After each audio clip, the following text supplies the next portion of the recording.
यामध्ये तात्काळ परिवहन मंत्री त्या ठिकाणी प्रताप सरनाईकजी यांनी एक SOP बनवली। त्या अनुषंगाने काम चालू झालेलं आहे।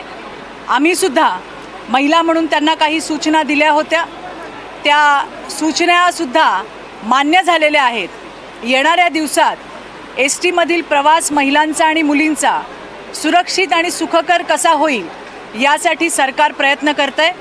यामधल्या आरोपीला सुद्धा अटक झालेली आहे। नवीन माहिती समोर येतेय। आणखीन येणाऱ्या दिवसात हा जो कोणी आरोपी आहे त्याला कडक शिक्षा व्हावी, कठोरात कठोर शासन व्हावं यासाठी सरकार प्रयत्न करते। कालची जी घटना घडली ही अत्यंत दुर्दैवी घटना आहे। महाराष्ट्राच्या इतिहासात असं झालं नव्हतं की एका पार्टीच्या कार्यकर्त्यांनी केंद्रीय मंत्र्याच्या मुलीची आणि तिच्यासोबतच्या मैत्रिणींची त्या ठिकाणी छेड काढल्याचा प्रकार संतापजनक असा त्या ठिकाणी घडलाय। केंद्रीय मंत्र्यांचीच मुलगी नाही तर या महाराष्ट्रातल्या सर्वसाधारण मुली आणि महिला यांच्या सुरक्षिततेची जबाबदारी सरकारवरती आहे। कालच्या घटनेमध्ये दोघा-तिघांना अटक झाली असं मला सकाळी कळलंय। आत्ताचं स्टेटस मला माहीत नाही, परंतु मला विश्वास आहे काही तासांमध्ये जे आरोपी आहेत त्यांना अटकही होईल आणि त्या ठिकाणी त्यांना कठोर शासनही होईल। यातून एक गोष्ट प्रकर्षाने पुढे येताना दिसते की राजकारणाची पातळी किती खाली घसरली आहे।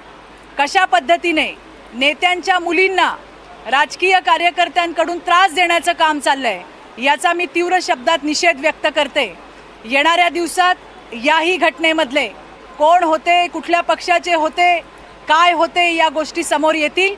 पुन्हा मी रिपीट करते, फक्त केंद्रीय मंत्री किंवा मंत्र्यांच्या मुली आणि त्यांच्या घरातल्या महिला नाही तर राज्यातल्या महिला आणि मुलींची सुरक्षितता ही महायुतीच्या सरकारसाठी टॉप प्रायोरिटीवरती आहे आणि त्याच्यासाठी राज्याचे मुख्यमंत्री माननीय देवेंद्रजी फडणवीस हे त्या ठिकाणी काम करत आहेत।